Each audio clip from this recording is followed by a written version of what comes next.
desarrollar. Adelante, te escuchamos. Bien, vamos a aprovechar que ya está el doctor Carlos Gervasoni, que viene de la Universidad de Torcuato Di Tella a disertar el día de hoy sobre democracia, autoritarismo en las provincias argentinas, las rentas del federalismo fiscal. Muchísimas gracias, doctor, por atendernos. Cuéntenos, este libro ha sido ya escrito en inglés, todavía no ha sido traducido al castellano. ¿Qué detalle nos puede adelantar?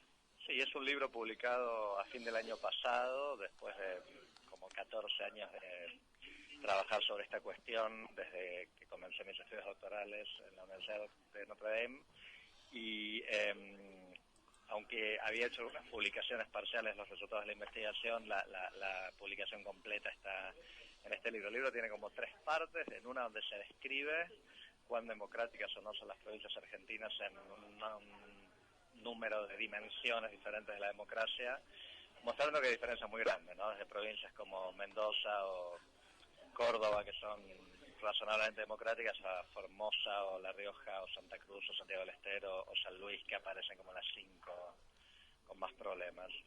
La segunda parte intenta explicar por qué tenemos estas diferencias y pone el foco en una explicación fiscal que dice que algunas provincias argentinas están muy fuertemente subsidiadas por la coparticipación, el federalismo fiscal, que hace que reciban realmente mucho dinero per cápita, aunque a veces los argentinos no nos damos cuenta de esto, pero provincias como Formosa o La Rioja tienen grandes cantidades de dinero que llegan desde el Tesoro de Buenos Aires en forma de transferencias de coparticipación, que hacen que los gobiernos de esas provincias sean ricos en comparación con sus sociedades muy pobres, ¿no?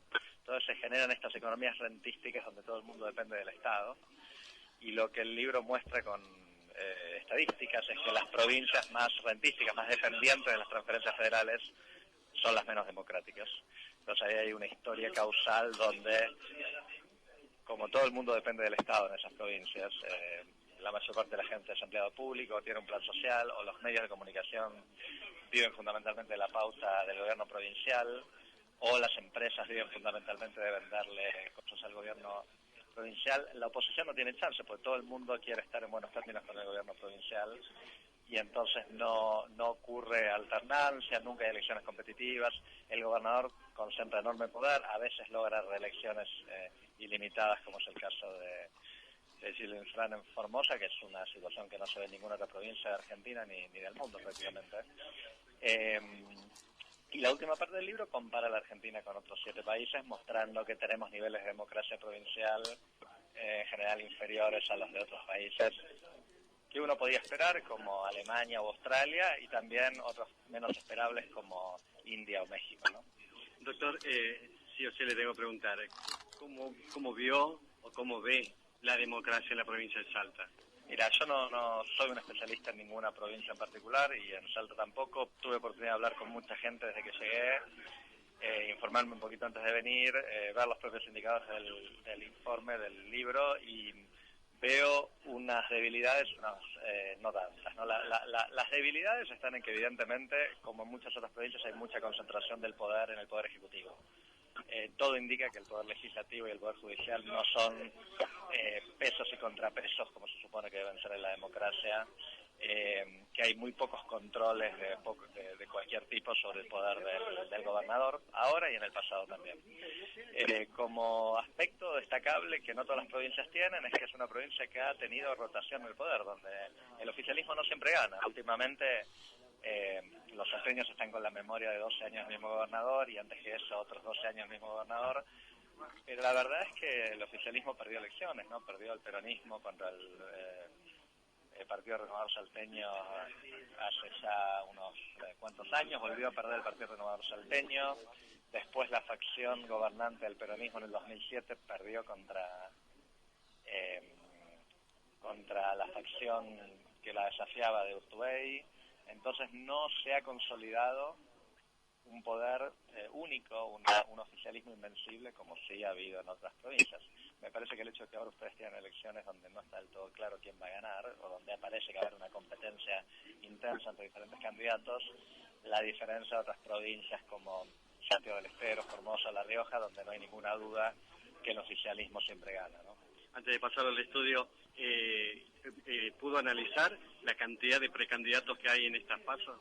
No en particular en Salta. Sé que hay muchísimos, pero sí les puedo decir que no es un fenómeno salteño. O sea, la política argentina ha estallado en fragmentos y a veces eso no se nota porque se juntan, como está ocurriendo ahora a nivel nacional, varias facciones en coaliciones. Pero si ustedes ven, Cambiemos es una coalición de muchos partidos, el Frente de Todos es una coalición de muchas facciones del peronismo que hasta hace 2 meses estaban en competencia, y en muchas provincias ha estallado la política, ¿no? O sea, como que encontramos muchas facciones, muchas fuerzas nuevas, muchos candidatos que forman su partido para competir, y me parece que Salta no escapa de esa regla general de la política argentina, que es la fragmentación del sistema de partidos.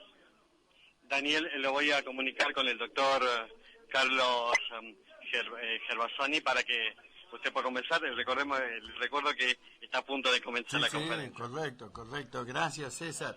Doctor Gervasoni, mucho gusto. Daniel Salmoral, los saludo desde FM Pacífico.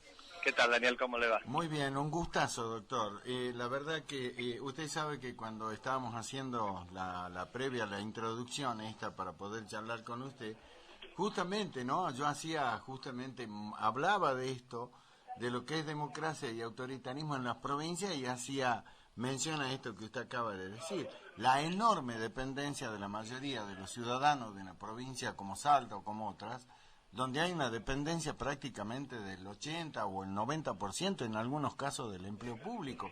Allí no hay democracia, allí prima el autoritarismo, ¿no? Como usted lo acaba de señalar. Sí, pareciera que esto es una regla general de la política en todas partes, no en las provincias argentinas solamente. La teoría esta de el rentismo y sus consecuencias antidemocráticas viene de los países petroleros, donde los gobiernos tienen una situación similar, ingresos fiscales muy grandes por exportaciones de petróleo, y no recaudan impuestos porque no les hace falta, entonces tienen una posición fiscal privilegiada que hace que puedan distribuir mucho dinero en forma de empleo público, planes, todo tipo de beneficios para la población, que hace que la población quede un poco desactivada políticamente, y entonces el campo de juego político está muy inclinado en favor del oficialismo. La consecuencia de esto es que de toda la tercera ola de democratización, que básicamente recorrió todo el mundo desde la década del 70 para aquí, el único lugar que no fue tocado fue el Medio Oriente petrolero, ¿no? Donde ninguna de las dictaduras, monarquías, etcétera, que hay por la zona se democratizó en el periodo.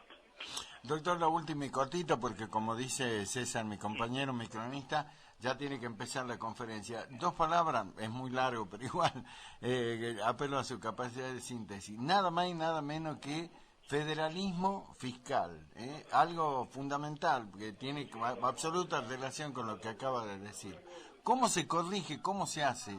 Hoy recordamos la reforma de la Constitución del 94, y bueno, uno de los temas que se supone que ya debería haberse resuelto allá, hace muchísimo tiempo, es la coparticipación, y eso seguramente va a ser muy difícil, ¿no? Íntimamente ligado con el federalismo. Sí, coincido. El Congreso está en falta hace 25 años. Claro. La Constitución del 94 le ordena, antes del año 96, aprobar una nueva de coparticipación. Qué increíble.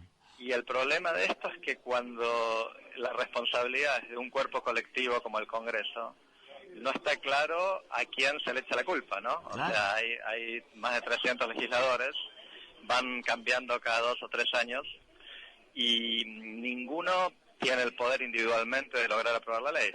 Entonces, estamos frente a una violación flagrante de la Constitución, pero no está claro cómo lograr que el Congreso no lo haga más, porque es un ente colegiado. Exacto. Así que creo que políticamente va a ser muy difícil que reformemos la actual ley. Exacto, y seguiremos entonces con la espantosa discrecionalidad del gobierno central, ¿no? Sí, una aclaración ahí.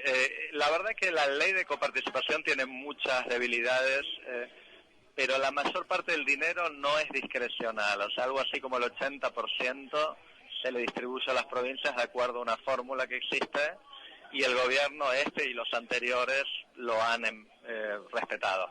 Hay un pedazo que sí es más discrecional, y obviamente los presidentes usan para hacer política con los gobernadores, pero no es la mayoría. De hecho, ese pedazo aumentó mucho durante los años del kirchnerismo, porque las retenciones y otros impuestos no eran coparticipables, y comenzó a bajar con Cambiemos, pero sigue habiendo algo con Cambiemos, y creo que va a seguir habiendo con cualquier gobierno que venga. Exacto, recuerdo los ATN de Menem, y usted seguramente también, ¿no? Claro.